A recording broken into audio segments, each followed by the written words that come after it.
ଛୋଟେ ଆଉ ଆମ ବିଲ୍ଲିର ବାହାଘର ମଧ୍ୟ କରିବି।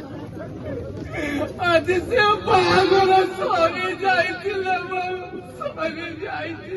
ହେଲେ ମୁଁ ଯାଇ ଏତେ ବାଟରେ ରହିଲି ଯେ ମୁଁ ଘରକୁ ପହଞ୍ଚିଲା ବେଳକୁ ଜମା ଆସି ତୋ ପାଖରେ ପହଞ୍ଚି ଯାଇଥିଲା।